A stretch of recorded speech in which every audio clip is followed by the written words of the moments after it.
नमस्कार विद्यार्थी मित्रांनो. तुम्ही खरंच कौतुकास पात्र आहात. त्याचं कारण मी तुम्हाला सांगतो. आज आपण जे हे व्हिडिओ बनवतो किंवा व्हिडिओ लेक्चर आपण यूट्यूब चॅनेलच्या माध्यमातून घेतो, ज्या दिवशी तुम्हाला ही पाहायला मिळतात किंवा तुम्ही ऐकता, तेव्हा मी रोज मेसेज पाठवत असतो, नीट लक्ष देऊन ऐका. त्यानंतर त्याचे पार्ट 1, पार्ट 2, पार्ट 3 असं अपलोड लवकर व्हावेत म्हणून त्याचे भाग केलेले असतात. त्या नंबरप्रमाणे म्हणजे पार्ट 1, 2, 3, 4 असे पहा म्हणून मी नेहमी सूचना देत असतो. त्या तुम्ही वाचत असाल. आणि मग तो टॉपिक झाल्यानंतर, शिकवून झाल्यानंतर, लेक्चर झाल्यानंतर मग त्याच्या खाली आपण डिस्कस केलेल्या टॉपिकवरती मी लिखाण देत असतो आणि ते पाठांतर करायला सांगतो. असा आपला हा लेक्चरचा कार्यक्रम असतो. आणि तुमचं कौतुक करण्याचं कारण इतकंच आहे की हे सारं करत असताना ना तुमचे मेसेज येत असतात मला, मी ते वाचतो आणि त्याला प्रत्येकाला मी रिस्पॉन्सही देतो. त्या मेसेजमध्ये तुम्ही माझं सर लिहून झालेलं आहे, माझं पाठांतर झालेलं आहे, मी नीट लेक्चर ऐकलेलं आहे, अशा पद्धतीचे ते सारे मेसेज असतात.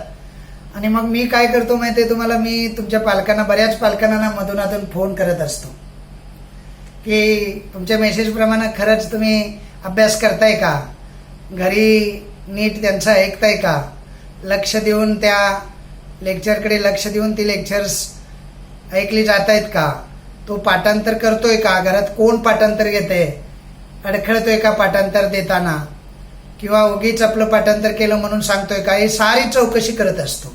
आणि त्या चौकशांती माझ्या असं लक्षात आलं की आतापर्यंत तरी मला एकाही पालकांची तक्रार आली नाही. मी जितके फोन केले ना तितके पालक सांगतात, सर करतोय नीट करतोय, व्यवस्थित करतोय, आम्ही घरीच आहे, आम्ही घेतोय आणि तो सुद्धा चांगल्या पद्धतीनं करून आम्हाला सांगतोय, मी स्वतः घेतलं असं पालक सांगताय.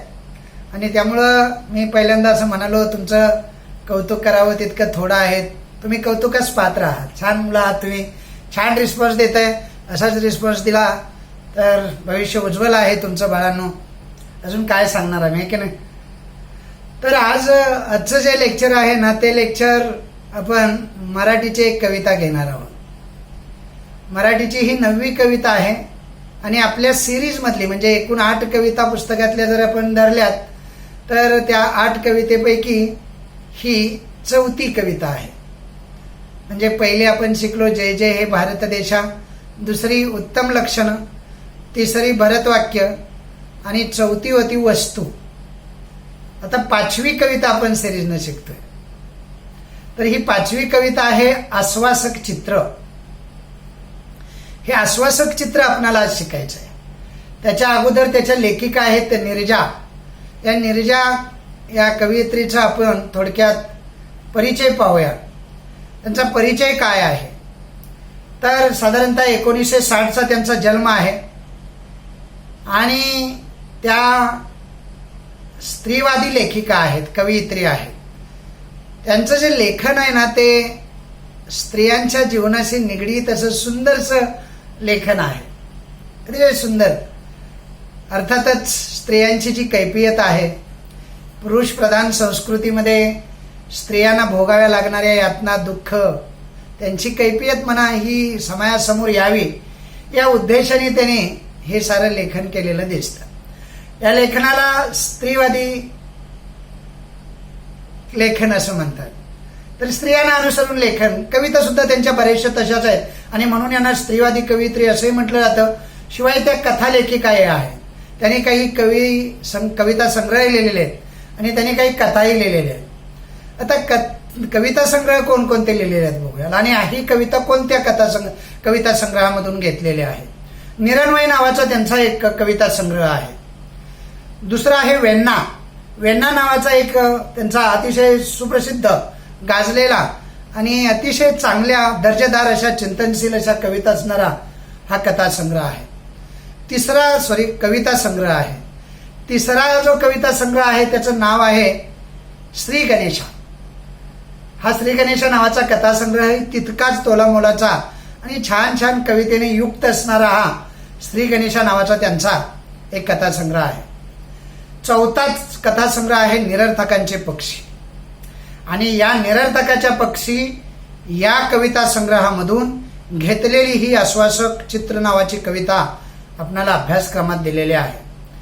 त्याचबरोबर त्यांच्या साहित्यामध्ये आपण काही कथाही त्यांनी लिहिलेल्या पाहतो. अतिशय सुंदर अशा कथा आहेत. जे दर्पणी बिंबले नावाची त्यांचा एक कथासंग्रह आहे. त्याचबरोबर ओल हरवलेली माती या नावाचा त्यांचा एक कथासंग्रह आहे. हे गाजलेले असे 2 कथासंग्रह आहेत. साहित्यामध्ये त्यांचं योगदान मोठं आहे. महाराष्ट्र शासनाचे त्यांना बरेचसे पुरस्कार मिळालेले आहेत. त्यामध्ये सर्वात महत्त्वाचा आहे तो म्हणजे कवी केशवसूत पुरस्कार, इंदिरा संत पुरस्कार आणि भैरू रतन दमानी पुरस्कार असे अनेक पुरस्कार त्यांना त्यांच्या साहित्याबद्दल मिळालेले आपण पाहतो. तर हे जे साहित्य आहे बरंचसं साहित्य त्यातलं हे स्त्रीवादी साहित्य आहे. म्हणजे स्त्रियांचं जीवन जगत असताना स्त्रिया आपल्या आयुष्यामध्ये कोणकोणत्या यातना भोगत असतात, त्यांच्यावर कशा पद्धतीनं हा समाज, पुरुषप्रधान समाज पिढ्यानपिढ्या अन्याय करत आलेला आहे, गुलामासारखं त्यांना कशा पद्धतीनं वागवलं गेलेलं आहे भूतकाळामध्ये. वर्तमान काळामध्ये सुद्धा परिस्थिती फारशी बदललेली दिसत नाहीये. त्यांचे लिखाण करण्याचा उद्देशच तो आहे की समाजाच्या पुढे ही स्त्रियांची जी कैफियत आहे, स्त्रियांचं हे जे जीवन आहे अतिशय हालाकीचं हे जीवन, चूल आणि मूल इतक्या पुरतंच मर्यादित असणारं हे जीवन फार पूर्वीपासून चालत आलेलं आहे. शोषी कसा स्वभाव असणाऱ्या या स्त्रिया त्या आयुष्यभर कसं काय शोषत असतात असा प्रश्न त्यांच्या समोर असावा. आणि त्या प्रश्नाचं उत्तर म्हणून त्यांनी समाजाला प्रबोधन करण्यासाठी किंवा समाजाला थोडीशी प्रगती करून घेण्यासाठी, सुधारण्यासाठी या कवितांचं प्रायोजन केलेलं दिसतं. तर ही जी कविता आश्वासक चित्र, ती कविता निरर्थकाचे पक्षी या काव्यसंग्रहातून घेतलेली आहे. आणि सर्वात महत्वाचं ही एक मुक्त छंदातील कविता आहे. मुक्तछंद अर्थात माहित आहे तुम्हाला, जसे विचार आपल्या मनामध्ये येतात ना ते मुक्तपणे आपण लिहित जायचं. बस यमक जुळला नाही जुळला, वृत्तात बसली नाही बसली तरी चालेल, शब्द थोडेसे इकडे तिकडे झाले तरी चालतात. छंदातल्या कविता ज्या आहेत त्या फार सुंदर असतात. खास करून सुरेश भट नावाचे जे कवी आहेत तुम्हाला माहीत असतील, त्यांच्या बऱ्याचशा मुक्तछंदातल्या कविता फारच सुंदर आहेत. अशी ही कविता मुक्तछंदातली कविता म्हणून ओळखली जाते. तर कवितेचा प्रकारच तो आहे, मुक्तछंदातली कविता म्हणून ही कविता ओळखली जाते. आता ही जी कविता आहे ह्या कवितेचा साधारणतः काय म्हणतो आपण त्यांना मध्यवर्ती कल्पना म्हणूया. या मध्यवर्ती कल्पना प्रत्येक कवितेची असते. मध्यवर्ती कल्पना म्हणजे काय असतं माहिती आहे? मध्यवर्ती कल्पना म्हणजे कवयित्रीनं ही कविता का लिहिली असावी. मी नेहमीच सांगत आलेलो आहे, कविता ही 10वीच्या पुस्तकात पडावी म्हणून नाहीत लिहित, आणि कविता ही 10वीच्या मुलांनी पाठ करावी, परीक्षेला प्रश्न पडावत आणि मग त्याची उत्तरे मुलांनी लिहावीत म्हणून लिहिली जात नसते. कविता किंवा कोणतंही साहित्य लिहिलं जातं ना त्याचा उद्देशच मुळात प्रबोधन हा असतो. समाज डोळ्यासमोर ठेवलेला असतो. समाजाला काहीतरी दिशादर्शक, मार्गदर्शक असं हे साहित्य निर्माण व्हावं असा उदात्त हेतू ठेवून हे साहित्य निर्मिती केलेली असते. तसंच हे आश्वासक चित्र नावाची ही कविता आहे, ती आता माझ्या समोर आहे. ही कविता लिहिलेली आहे. ती कविता आपण आज पाहणार आहोत. मुक्त छंदातली ही कविता आहे आणि मुक्त छंदात असणारी ही कविता आज आपल्याला पाहायची आहे. तर ही जी कविता आहे ही कविता पाहत असताना आपल्याला त्या कवितेचं जे शीर्षक आहे आणि त्या कवितेची मध्यवर्ती कल्पना जी आहे ती कल्पना पाहणं फार गरजेचं आहे. तर या कवीची किंवा त्या कवितेची मध्यवर्ती कल्पना अशी आहे की हे एक आश्वासक चित्र आहे. जेव्हा आपण भूतकाळातील काही घटनांचा अभ्यास करतो आणि त्या घटना अपरिहार्य असतात, म्हणजे टाळणं थोडंसं मुश्किल असतं, त्या समाजामध्ये इतक्या खोलपर्यंत रुजलेले असतात, त्यांची मुळं जी आहेत ना ती इतक्या खोलपर्यंत गेलेली असतात, ती आपल्याला सहजासहजी अशी उखडून काढणं आणि ती संपवणं हे शक्य होत नाही. आणि मग आपण ना हे सारं परंपरेनं चालत आलेलं जे असतं ना ते असं सहन करत जातो. हे जे आश्वासक चित्र आहे ना ते आश्वासक चित्र सुद्धा अशाच एका प्रसंगाचं आश्वासक चित्र आहे. अतिशय सोपी भाषा आहे, सरळ भाषा आहे, शब्द अतिशय व्यवहारातले आणि बोली भाषेतले, आणि आपणाला सर्वसामान्य लोकांना ही कविता वाचल्यानंतर कळेल. म्हणजे जसं की पहिली ओळ आहे, तापलेल्या उन्हाच्या आडोशाला बसून खेळते आहे एक मुलगी केव्हाची. अशा 2 ओळी आहेत. यात एकही अवघड शब्द नाही बघा. सर्वसामान्य लहान मुलांना सुद्धा कळेल की उन्हाच्या आडोशाला बसलेली एक मुलगी आणि ती केव्हापासून, म्हणजे फार वेळ झाला आता ती खेळत आहे. म्हणजे साधी सोपी भाषा आहे, तुम्हाला कळलं असेल म्हणून मी 2 ओळी वाचूनही दाखवल्या तुम्हाला. पहिल्या 2 ओळी वाचल्या मी. आता हे आश्वासक चित्र जे आहे ना, मी नेहमीच असं सांगत आलोय की कोणतंही साहित्य शिकताना ना त्याचं शीर्षक जे असतं ना ते शीर्षक नीट समजून घ्यायचं असतं. ते समजणं फार महत्वाचं आहे. हे आश्वासक चित्र कशाचं आहे आणि ते कुणाच्या संबंधितलं आहे, कुणाबद्दल आहे, कुणाकडून अपेक्षित आहे असं समजा, असं म्हणा. तर कवयित्रीला हे आश्वासक चित्र जे आहे ना ते अपेक्षित आहे. तिची आशा आहे. नीरजा ही कवयित्री आशादायी कवयित्री आहे. ती आशा करते की ठीक आहे बाबांनो, या पुरुषप्रधान संस्कृतीने स्त्रियांच्या बाबतीत भूतकाळामध्ये ज्या चुका केल्या ना त्या चुका होणार नाहीत पुढे भविष्यामध्ये, याची मला आशा आहे. आणि ही आशा मनामध्ये जेव्हा त्यांच्या आलेली आहे तेव्हा ती उगीच आलेली नाही. त्यांनी तसा एक प्रसंग समाजामध्ये वावरत असताना किंवा या व्यवहारामध्ये व्यवहार करत असताना तो प्रसंग पाहिल्यानंतर त्यांना असं वाटलेलं आहे की हे चित्र मात्र आशादायी आहे बरं का. जसं की स्त्रिया ज्या आहेत घरामध्ये फारच शोषिक असतात. म्हणजे काही बघा ना, घरामध्ये आपण फक्त असं म्हणतो आता स्त्री पुरुष समानता आलेली आहे. आता जर प्रत्यक्ष आपण पाहिलं ना, आपल्या घरामध्ये सुद्धा बऱ्याच स्त्रिया असतात बरं का. आपली आई असते, ती प्रथम स्त्री असते ना घरातली, बहीण असते, लग्न झालं असेल तर स्वतःची बायको असते. अशा अनेक स्त्रिया असतात. आणि या ज्या स्त्रिया आहेत ना त्या स्त्रियांचं आपल्या घरामध्ये सुद्धा, म्हणजे आता काय सांगू तुम्हाला, म्हणजे बऱ्यापैकी आपण त्यांना गौण समजतो. गौण म्हणजे तेवढीशी म्हणजे पुरुषाच्या बरोबरीनं किंमत दिली जाते असं मला काय वाटत नाही. आणि या बाबतीत ना तुम्हाला सांगू, किती जरी आपण आव आणला ना तरी घरोघरी मातीच्या चुली आहेत बरं का. बघा स्त्री आहे ना ती किती जरी आधुनिक झाली आणि कामाला गेली, बाहेर पडली, विकास केला तिचा, ती आता कमवायला लागली, स्वतःच्या पायावर उभी राहिली, तरी बघा ती पगार झाला ना मग ती वडिलांच्या हातात आणून देते किंवा नवऱ्याच्या हातात आणून देते. तिला देणंच आहे ना. मग असं पुरुष करतो का रे? पुरुषाचा पगार झाल्या झाल्या ते बायकोच्या हातात आणून देतो का रे? आईच्या हातात आणून देतो का रे? मला तसं काही वाटत नाही. म्हणजे सर्वच घरात असं अपवाद असू शकतो, एखाद्या घराचा अपवाद असू शकतो आणि मग आपण समानतेच्या बाता मारायच्या बरं का. अनेक प्रसंगामध्ये किंवा घरामधला प्रत्येक निर्णय आहे ना तो एकतर्फीच घेतला जातो बरं का. स्त्रियांना फारसं म्हणजे विचारायचं म्हणून विचारायचं. आपण अगोदरच मनात ठरवलेलं असतं, या कलरचं घ्यायचं आहे, ही गाडी घ्यायची आहे, तो फ्रीज घ्यायचा आहे, हे सारं ठरलेलं असतं. कोणत्या कंपनीचं घ्यायचं आहे, काय करायचंय हे सारं ठरलेलं असतं. आणि मग आपण उगीच विचारायचं, मग तुला आवडला ना, मला तर हा आवडतो. मग तिला बरोबर म्हणावं लागतं, हा छान आहे बरं का. आता काय करणार बिचारे, आहे की नाही. आणि समानतेचे धडे आपण शिकवणार. त्या कवी चंद्रशेखर गोखलेंची एक 4 ओळी आहे, 4 ओळीची कविता. प्रत्येक गावाच्या बाहेर एक छोटासा महारवाडा आहे आणि 4थीच्या पुस्तकात मात्र समानतेचा धडा आहे. म्हणजे आपण शाळेत समानतेचे धडे शिकवायचे आणि त्या गावामध्ये गेला ना आजही तुम्हाला सारे वाडे पाहायला मिळतील बरं का. महारवाडा पाहायला मिळेल, मांगवाडा पाहायला मिळेल, कुंभारवाडा पाहायला मिळेल, माळ्याची गल्ली पाहायला मिळेल, सारं आहे तिथे, काय नाही सांगून. म्हणजे आता सुद्धा मग पुस्तकात हे समानतेचे धडे शिकून काय प्रत्यक्षात उपयोग झाला असंही आहे. लग्न जेव्हा ठरतात ना, तुम्ही असं कधी चित्र पाहिलंय का रे की चला लग्न ठरवायला मुलगी मुलाच्या घरी पाहायला गेलेले आहे, असं चित्र कधी पाहिलंय तुम्ही?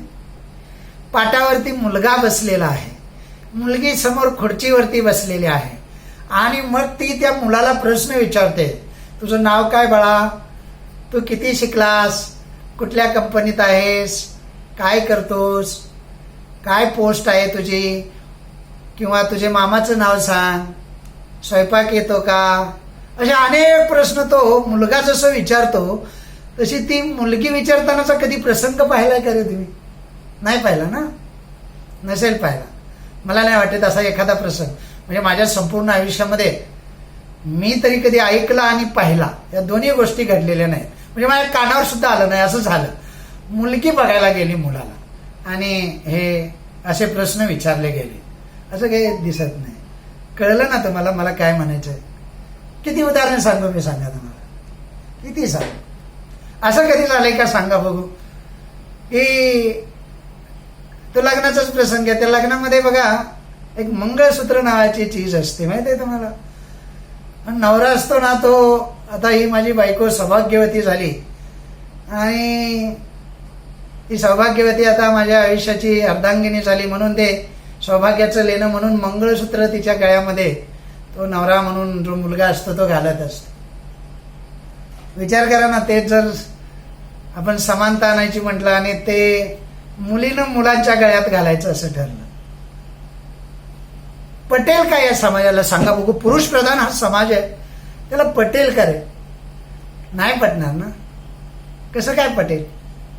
एखाद्या घरात समजा स्त्री ही 1,00,000 रुपये पगार घेते आणि एखादा पुरुष आहे तो 20-25 हजार पुरुष म्हणजे पगार घेतो, तो नवरा आहे आणि ही बायको आहे. मग असं करूया ना आपण, आता ती नवऱ्यापेक्षा जास्त पगार घेते ना, मग तिचं म्हणजे थोडंसं स्त्री प्रधान घर आहे असं समजायला, साऱ्या गोष्टी तिच्याच ऐकूयाल आपण. आता तिला पुरुषाचा दर्जा देऊया आणि स्त्रियांना जसं तुम्ही वागवता ना तसं तुम्हाला वागवूयाल. तुम्ही आता बांगड्या भरायच्या घरामध्ये बसून, चालेल? नाही ना, तीनच घालायची. 1,00,000 रुपये पगार घेते ती, कलेक्टर झाली, तहसीलदार झाली, काय किती मोठ्या पोस्टवर सचिव झाली, मुख्यमंत्री झाली, तरी तिनं करायचंच आहे ना. बरं आता असंही समजा तुम्ही, ती कामाला जाते, तुम्ही कामाला जाता, पुरुषही कामाला जातात, थकून भागून घरी आल्यानंतर तुम्ही काय करता आणि ती काय करते? जरा थोडा विचार करून बघा भाऊ. तुम्ही घरात आल्यानंतर आल्या ती पिशवी दरवाजातूनच फेकून देता आणि बेडवरती जाऊन खुशाल झोपलेलं असतात, आराम करतात. ती बिचारी आल्या तिला झाडलोट करायची असते, ते लहान मूल रडत असतं, तिला घ्यायचं असतं, स्वयंपाकाचं बघायचं असतं, काय आहे काय नाही, तर खाणार काय. मुलगा मात्र असं करत नाही. तर ही जी अशा कितीतरी गोष्टी मला म्हणजे सांगता येतील बरं का, मी आता मुद्दाम ते तुम्हाला सांगत नाही. तर ही जी कविता आहे ना, ही कविता आश्वासक असं हे चित्र निर्माण करणारी कविता आहे. अतिशय सुंदर विषय आहे, अतिशय चिंतनशील अशी आणि समानतेचं मूल्य समाजाच्या मनावरती रुजवणारी चिंतनशील अशी ही कविता आहे. समानतेचं जे मूल्य आहे ना, ही समानता जी आहे ना ती स्त्री पुरुष समानता आहे. म्हणजे स्त्रिया सुद्धा ज्या दिवशी पुरुषाच्या बरोबरीनं या समाजात वावरतील, काम करतील नाही बरं का, सर्व्हिस करतील नाही असं मी नाही म्हणालो.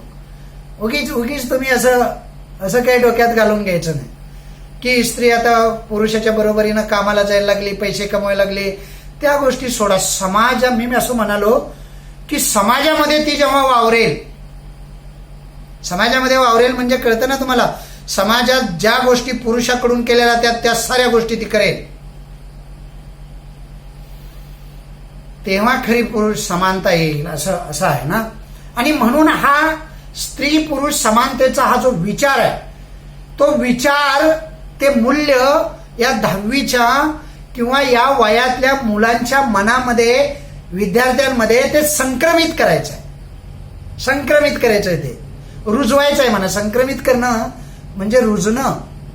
मुळात कवित्रीचा, नीरजांचा हा उद्देश आहे की ही जी मुलं बसलेत ना समोर, आता माझ्या मुलं समोर बसलेत ना, ती काय संख्येनं किती असू दे, 1, 2, 3, 10, 20, कुठून तरी ती सुरुवात झाली पाहिजे, कुणीतरी ती सुरुवात केली पाहिजे आणि ते समानतेचं बीज आहे ना, ते बीज, ते मूल्य रुजवलं पाहिजे समाजामध्ये.